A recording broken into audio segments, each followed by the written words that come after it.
Hello, welcome back to VID-O-RAMA, where we remember the VHS releases of the past in graphic detail. My name's Aaron Jones and I'm an artist, and each month on this channel I paint a tribute to a movie that we rented on video back in the day. It's Easter, the perfect excuse to paint a tribute to Critters 2, the main course, released in 1988.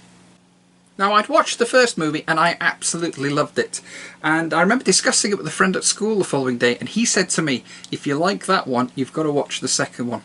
There's a giant ball in it made up of krites, and they roll over a man and they leave nothing behind but a skeleton.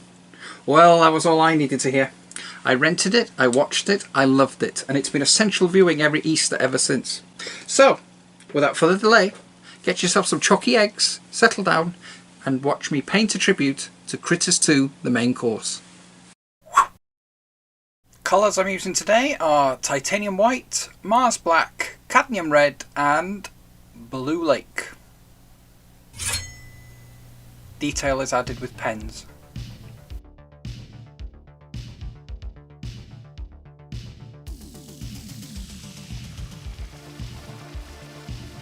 Right, I shall first apply the background colour, but for the benefit of those late joining us, I will explain my process. Having watched the movie again, made notes and sketches of what I would like to feature in the piece, I then set about sketching the figures. I work with pen, big biro, which has always been my medium of choice actually. When it comes to drawing figures, I tend to draw them separately. This is simply because I don't like to limit myself and confine myself to a single sheet. Sometimes the figure might be too big or too small, but at least then I have the option to enlarge or shrink the sketch on the photocopier. Then I cut out the sketches and apply them to a sheet of A3 paper. Sometimes I will rearrange the scene so I can accommodate all the figures, but once I'm happy with the image, I glue them all down and photocopy the drawing onto thin card. I use thin card because it takes the paint better than paper. I then turn on the camera, ramble about the film, apply the paint to the card and explain the process as I go. If you'd like to see more of this process, let me know in the comments and I might do a detailed video about it in the future. Now you're all in the know, let's talk about Critters 2, the main course. The movie picks up 2 years after Critters, with the shape-shifting bounty hunters Ugg and Lee and Charlie being notified by the High Council that they hadn't actually destroyed all the krites on Earth, the eggs that we see at the end of the first movie. And so they need to go back to Earth and finish the job. Meanwhile, back on Earth, Brad Brown is back in town. He's 15 and he's returned to Grover's Bend to visit his grandmother as the town prepares to celebrate Easter. Brad realises that he is still remembered as the kid that claimed to have encountered aliens. The krite eggs pass various hands before starting to hatch and feed on anyone that gets too close. And some of the eggs, painted like Easter eggs for the church, also hatch and attack the sheriff, dressed as an Easter bunny. And that's when the town realise that they are now under attack by ravenous krites and that Brad was right all along. Critters, although they followed in the footsteps of Gremlins, they are not the Gremlins rip-off that many claim. The success of Gremlins certainly made the production and its release possible, and there are similarities, but it's been stated by screenwriter Dominic Murr that he had written the screenplay for Critters before Gremlins had gone into production. But when Critters was released in 1986, it satisfied a hunger for what many of us lovingly refer to as the little monster subgenre, and Critters was a big success, and so naturally there had to be a sequel. Barry Opper, brother of Don Keith Opper, who played Charlie in the series, was the producer of Critters 2, having previously served as an uncredited producer on the first film. Needing a director, Mick Garris was approached. Garris had previously starred in The Howling and played a zombie in Michael Jackson's Thriller, but worked mostly as a screenwriter for Steven Spielberg's Amazing Stories series. He directed the Amazing Stories episode Life on Death Row, and he directed Fuzzbucket for Disney. But he originally turned down the offer to direct Critters 2, confessing in issue 74 of Fangoria magazine that he had a somewhat snobbish attitude at the idea of directing a low-budget independent horror movie, having already worked for the major studios. But being a fan of the first movie and realising that this was his opportunity to direct the kind of movie that he wanted to see, he went for it. The original screenplay was written by David Toohey, whose future writing credits would be for The Fugitive, Waterworld, G.I. Jane, Pitch Black, and the Chronicles of Riddick franchise.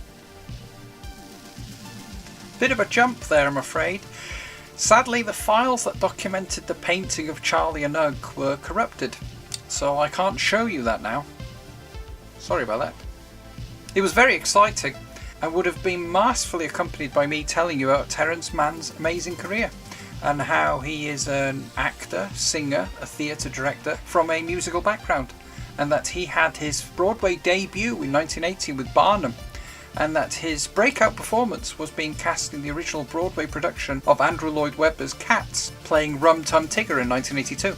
He's played many other iconic roles on stage, including Javert in Les Miserables, the Beast in Beauty and the Beast, and also Frankenfurter in the 2000 Broadway revival of the Rocky Horror Show. The story was rewritten by Garris, who wanted to add elements of Looney Tunes humour to it. Garris was also the one that came up with one of the movie's memorable scenes in which Lee transforms into a Playboy playmate with a staple in her navel.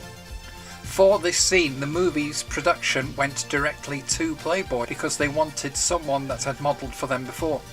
They selected Roxanne Kernohan. Although Kernohan had done a shoot in the past for Playboy, they hadn't used it in the magazine, and so they used that to make the Playmate of the Month mock-up, and they inserted it into a genuine issue of Playboy. March issue 1979 for those interested in such things. Good thing too, had it been an issue of Playboy from 1988, it wouldn't have had staples in it. As I'm sure you're already aware, Playboy stopped using staples in their publications from September 1985 onwards, because they were known to tear the pages. As for Roxanne Kernohan, she was born in Canada on March 20th, 1960, and she seemed to just suddenly appear on the scene during the late 80s, 1988 to be precise. She'd already made her movie debut in the slasher Fatal Pulse, before starring Critters 2. She then played a hooker in Jim Wynorski's remake of Not of This Earth. She was in Phoenix the Warrior, before playing another hooker in Angel 3 The Final Chapter. Then in 1989 she was in Tango and Cash, and she appeared as herself on Playboy Private Party Jokes and the Playboy Sexy Lingerie video documentary, and then Hollywood Scream Queen Hot Tub Party in 1991.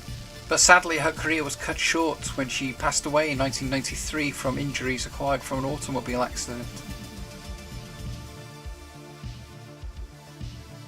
I must mention that the effects were created by the amazing Chiodo Brothers. Stephen, Charles and Edward Chiodo are the purveyors of fantastic practical effects, puppets and stop motion animation.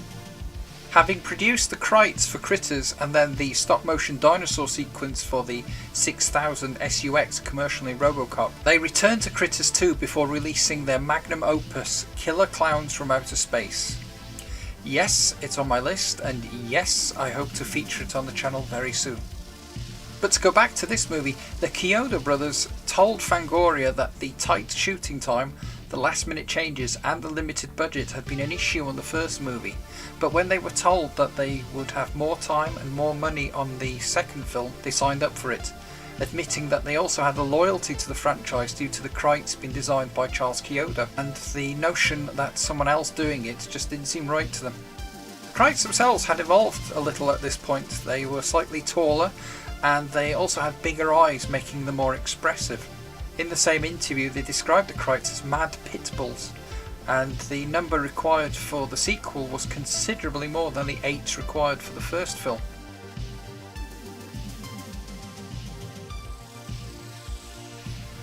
When the movie was released in April 1988, it had its fans, but it would be the last Critters movie to be released theatrically. Roger Ebert didn't like it. I know, big surprise, huh? He seemed to take great delight in letting everyone know that he knew that the Krites were hand puppets. But Mick Garris went on to make a massive contribution to horror, directing an episode of Freddy's Nightmares and Tales from the Crypt and the all too often overlooked Psycho 4, before directing Sleepwalkers, which was the first movie screenplay written by Stephen King. After that, Garris soon became the go-to guy when someone needed a Stephen King book faithfully adapted for television. He directed The Stand and later The Shining for TV. Then, following on from an informal dinner with many acclaimed horror directors, he went on to create the anthology horror series Masters of Horror, which featured a different story each week, directed by a well-known horror director, and this would then lead on to his highly popular podcast Post-Mortem with Mick Garris. So he's come a long way since directing Critters 2. As ever in these videos, I'm providing you with a brief summary. My hope with these videos is that you will not only check out the movie featured, but also check out the work of all involved. I know the Krite Ball was much bigger and featured a lot more Krites in the movie, but I wanted you to be able to see their faces clearly in this.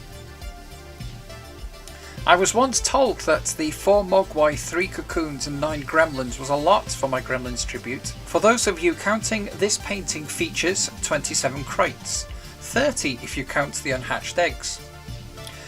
Why so many? For the art, my dear viewer. That and insanity. Seriously though,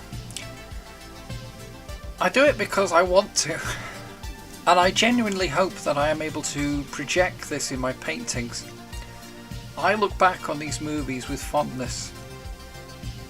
There is a sense of fun and artistry about them. They feature practical effects that I doubt we will ever see the likes of ever again in movies, which is sad. This factor, along with the memory of youth, seeing them for the first time, makes them important. To me, anyway. Thank you for joining me today and keeping me company. As ever, I hope that was of interest to you and you approve of the final painting. If so, perhaps you let me know what you think in the comments, and please consider subscribing to the channel if you haven't already. Right, we've had Gremlins, we've had Gremlins 2, we've now had Critters 2. So what next? The first Critters movie? Critters 3? Critters 4? Ghoulies? Munchies? Hobgoblins?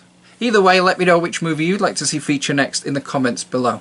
Thank you again for supporting my little channel, and until next time, good night out there, whatever you are.